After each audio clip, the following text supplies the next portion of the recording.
So hey guys, welcome back to my channel. তো অনেকদিন পর আবার একটা ভিডিও নিয়ে চলে এসেছি। তো একটা প্রোডাক্টটা রিভিউ করব। তো এই যে তোমরা দেখেই বুঝতে পারছো আমার হাতের মধ্যে আমি যেটা রিভিউ করব, হ্যাঁ এটা হচ্ছে একটা হেয়ার সিরাম। এটা ট্রিক্সের হেয়ার সিরাম। তো এই হেয়ার সিরামটা কোন কোন চুলে ইউজ করবে, কিভাবে ইউজ করবে আর কিভাবে ইউজ করলে ভালো বেনিফিট পাবে সেটাই কিন্তু বলবো। তো চলো বেশি না কথা বলে ভিডিওটা আমি এখান থেকে স্টার্ট করছি। তো এইটা হচ্ছে স্টিক্সের একটা হেয়ার সিরাম। এইটা হচ্ছে এই একটা কালার পাওয়া যায়, আর একটা কালার ইয়েলো টাইপের কালারের আছে। সেইটা থেকে আমার এই কালারের হেয়ার সিরামটা বেশি পছন্দ। আর এটা আমি একটা নয় দু তিনটে কিন্তু এর সেট কিন্তু আমি পুরো শেষ করে ফেলেছি।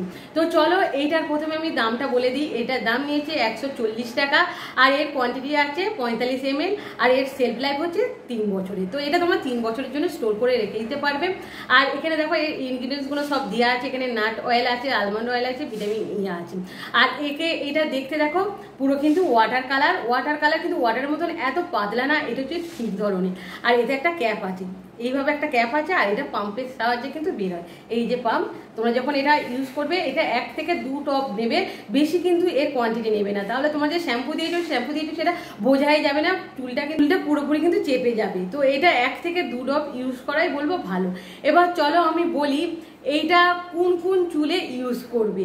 তো অনেকের দেখবে চুল খুব কোংড়ানো, খুব জট লেগে যাচ্ছে, মোটে জট ছাড়ছে না। তুমি শ্যাম্পু দিচ্ছ, কন্ডিশনার দিচ্ছে, তবুও কিন্তু তোমার চুলের জটটা ছাড়ছে না। এর ফলে কি হয়, তোমাদের হেয়ার ফল কিন্তু অনেকটাই বেড়ে যায়। আর তোমাদের এই টানা হেজড়াতে চুল কিন্তু অনেকটা নষ্ট হয়ে যায়, তার ডগাও কিন্তু অনেকটা ফেটে যায়। তো তখন তোমরা কি করবে, তখন তোমরা শ্যাম্পু কন্ডিশনার দেওয়ার পর চুলটাকে ভালো করে কিন্তু টাওয়াল ডাই করে নেবে। এই না যে চুল দিয়ে জল টপছে তারপরে তোমরা হেয়ার সিরাম লাগাচ্ছ, এরকম কিন্তু করবে না। চুলটাকে ভালো করে টাওয়াল ডাই করে নেবে, তারপরে এর থেকে 1 থেকে 2 ড্রপ নিয়ে তারপরে কিন্তু মাথার মধ্যে লাগিয়ে নেবে। কোন কোন সময় এটা ইউজ করবে, এইটা হেয়ার স্টাইল যখন করবে তখন এটা ইউজ করবে, যখন ব্লো ডাই করবে, কালার করবে বা স্ট্রেটনার করবে, তার আগে কিন্তু হেয়ার সিরামটা অবশ্যই দরকার। কারণ তার আগে তোমরা যদি হেয়ার সিরাম না লাগাও তো অতিরিক্ত হিট যে চুলে দিচ্ছ তার ফলে তোমাদের চুলটা কিন্তু প্রচন্ড পরিমাণে রুক্ষ হয়ে যাচ্ছে।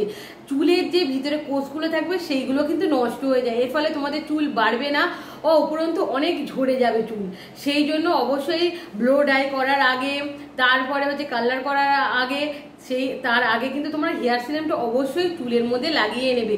আর এই সব যে হিট তোমাদের চুলে দাও না, তার জন্য প্রোটেকশন হচ্ছে এই একটা হেয়ার সিরাম। তো অবশ্যই তোমরা চুলটাকে শ্যাম্পু দিয়ে কন্ডিশনার দিয়ে তারপরে একটা হেয়ার সিরাম লাগাবে। তো চলো এবার বলবো এটা কিভাবে তোমরা ইউজ করবে। এইভাবে দুটো ভাগে কিন্তু তোমরা ভাগ করে নেবে। এই যে চুলটাকে আমি দুটো ভাগে দেখো পুরো কিন্তু ভাগ করে নিয়েছি। আর তারপরে দেখো এতে একটা ক্যাপ আছে, ক্যাপটা খুলে জাস্ট এইরকম একটা দুটো ড্রপ আমি দিলাম। দুটো ড্রপ দিয়ে এটা হাতের মধ্যে ভালো করে লাগিয়ে নেবে। আমি এটা তোমার পুরো শুকনো চুলে দিয়ে দেখাচ্ছি, তোমরা কিন্তু ভিজে চুলে দেবে। এই যে অল্প করে এইভাবে জাস্ট এইভাবে টেনে নেবে, এইভাবে জাস্ট টেনে নেবে, আর বেশি কিছু করতে হবে না। আর দেখো চুলটা দেখো কত সুন্দর একটা সফট হয়ে গেছে, আর চুলটা কিন্তু খুব শাইনও করছে। আর এই চুলটার অবস্থা দেখো, এই চুলটার কিন্তু আমি সিরাম এখনো ইউজ করিনি, সেই জন্য এই চুলটা দেখো পুরো কোঁকড়ানো হয়ে গেছে, এইদিকে পুরো চুলটা রুক্ষ ভাবে উঠে আসছে। আর এই চুলটা কত সুন্দর লাগছে দেখো। আর হাতে যেটা এক্সট্রা থাকবে সেটা জাস্ট এইভাবে লাগিয়ে নেবে।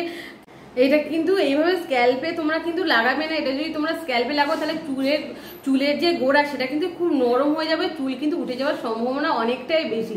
সেই জন্য যতটা সম্ভব তোমরা চুলে লেন্থি এটা ইউজ করবে, এইভাবে ইউজ করে নেবে। আর বাদ বাকিটা এইভাবে কিন্তু মাথার চুলের মধ্যে লাগিয়ে নেবে। তোমরা কিন্তু কখনো স্ক্যাল্পের মধ্যে লাগাতে যাবে না। তো আজকে এই প্রোডাক্টটার রিভিউটা তোমাদের কিরকম লেগেছে আমার কিন্তু অবশ্যই বলবে। আর তোমাদের রিভিউ কিন্তু আমার প্রচন্ড ভালো লাগে। তো চলো আজকের মতন আমি রাখছি। ভিডিওটা যদি তোমাদের ভালো লাগে অবশ্যই লাইক শেয়ার কমেন্ট করতে ভুলবে না।